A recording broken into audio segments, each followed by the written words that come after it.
This channel does not promote any violent, harmful, or illegal activities. All content provided by this channel is meant for an education purpose only.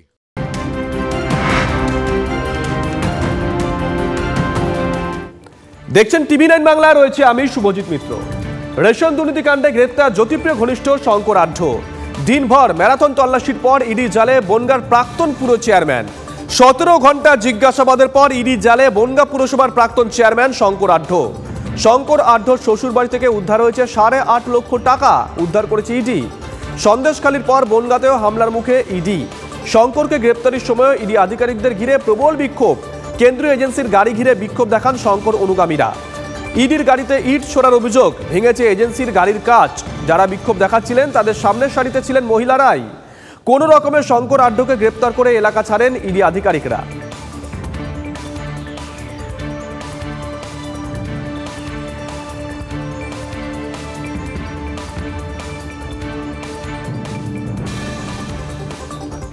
Ration দুর্নীতি কাণ্ডে দীর্ঘ জিজ্ঞাসাবাদ পর্বের শেষে মধ্যরাতে গ্রেপ্তার করা হয় বনগাঁ তৃণমূল কংগ্রেসের নেতা শঙ্কর আঢ্যকে। তারপরেই ক্ষোভে ফেটে পড়েন নেতাশ্রী জ্যোৎস্না আঢ্য। তার দাবি, ইডির এক অফিসার গ্রেপ্তারের আগে শঙ্কর বাবুকে বলেন জ্যোতিপ্রিয় মল্লিক নাকি তার নাম নিয়েছেন। তার স্বামীকে মিথ্যা মামলায় ফাঁসানো হয়েছে, এমনটাও দাবি করেন জ্যোৎস্না আঢ্য। 7:30 সময় এসেছে, আমি গেট খুলে দিয়েছি।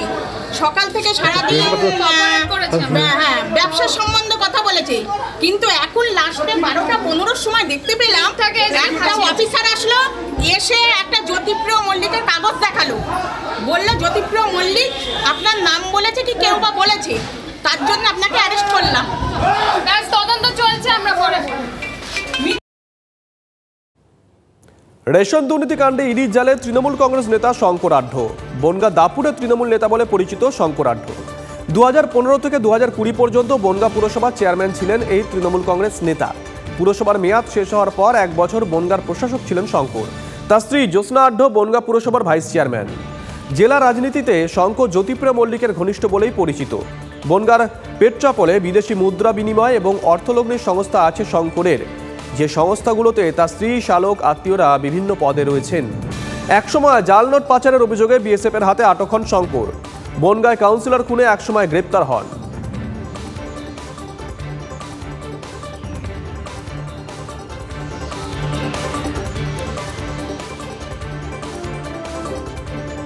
এদিকে ইডির ওপর হামলার পর থেকে বেপাত্তা শেখ শাহজাহান। 24 ঘন্টা হতে চলল। কোথায় সন্দেশখালী দাপুরের তৃণমূল নেতা? ইডির তল্লাশি অভিযানের সময় কোথায় ছিলেন এই শেখ শাহজাহান? সরবেরিয়ার বাড়িতেই ছিলেন কি তৃণমূল কংগ্রেস নেতা শাহজাহান? শাহজাহানের মোবাইলের টাওয়ার লোকেশন কি দেখাচ্ছিল? কেন বন্ধ ছিল শাহজাহানের বাড়ির কোলাপসিবল গেট? শাহজাহানের মোবাইল ফোনের টাওয়ার লোকেশন দেখে কি পেলেন তদন্তকারী আধিকারিকরা? একাধিক প্রশ্ন উঠছে।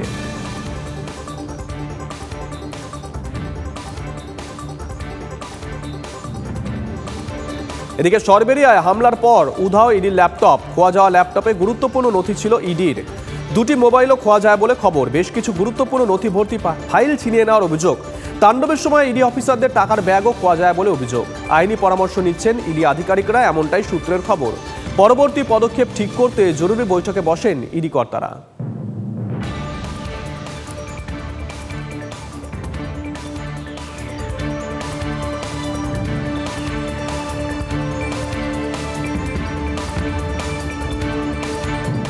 আর এই ঘটনার পর বেশ কয়েকটা গুরুত্বপূর্ণ প্রশ্ন উঠছে। কেন বাংলাকে এই দৃশ্য দেখতে হয়? গোটা দেশেতে ইডি বিভিন্ন সময় রেড করে, কিন্তু বাংলায় কেন এই দৃশ্য দেখতে হলো?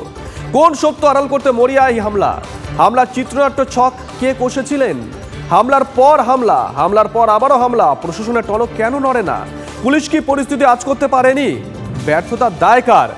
সন্দেশখালী মডেল কি গোটা বাংলার ভবিতব্য? কি লুকোতে হামলার পর হামলা?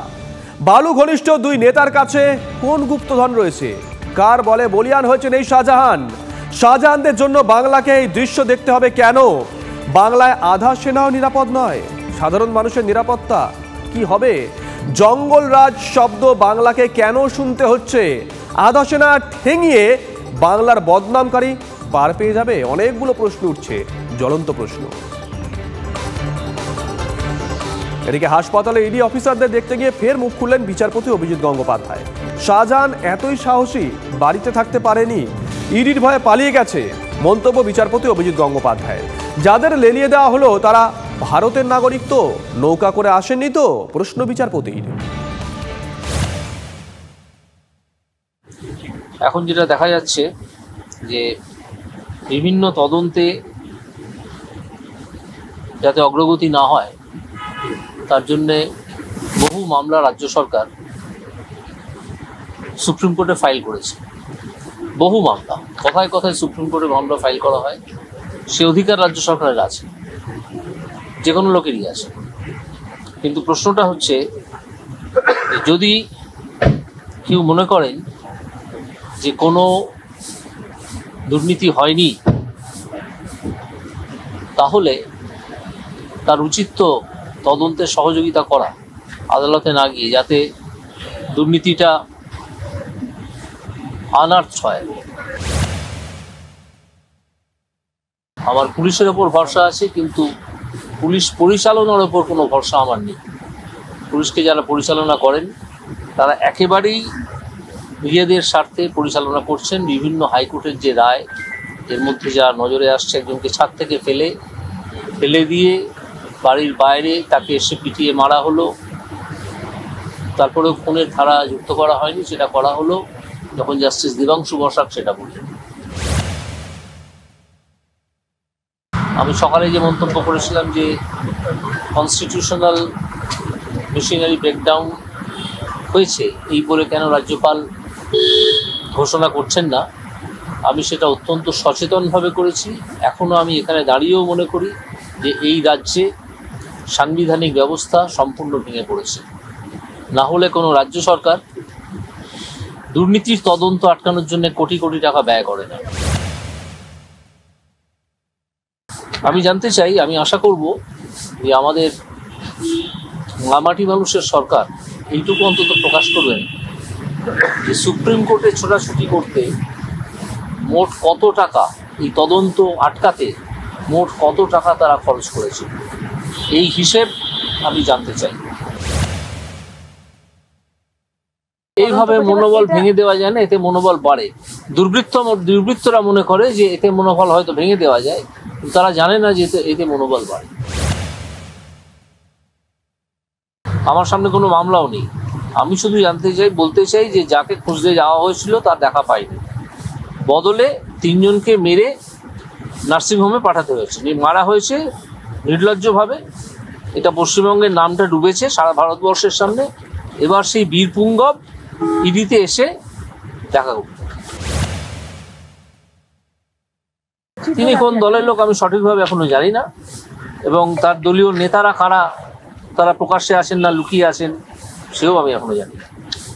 তবে হ্যাঁ, আমি দেখেছি যে কিছু লোক, আমি সকালবেলা যখন রিয়াক্ট করেছিলাম যে কনস্টিটিউশনাল মেশিনারি ব্রেকডাউন করেছে, কিছু রাস্তার ছোঁড়া, তারা কিছু কিছু মন্তব্য করেছে, এটা আমার নজরে এসেছে। তাদের সম্বন্ধে আমি কোনো মন্তব্যই করতে চাই না, তারা কোন দল সে সম্বন্ধেও আমি কোনো মন্তব্য করতে চাই না। আমার তো একটা স্পেসিফিক প্রশ্ন আছে, যাদেরকে লেলিয়ে দেওয়া হলো মারার জন্য, তারা ভারতবর্ষের নাগরিক তো? এই খোঁজটা আপনারা ভালো করে নিন। তারা অন্য কোনো জায়গা থেকে নৌকোয় চড়ে এখানে এসে ঢোকেননি তো? যদি উপযুক্ত তদন্ত হয়, আমার ধারণা পুরো সত্যটাই বেরিয়ে আসবে, এবং কারা কাকে আশ্রয় দিচ্ছে সেটা জানা যাবে।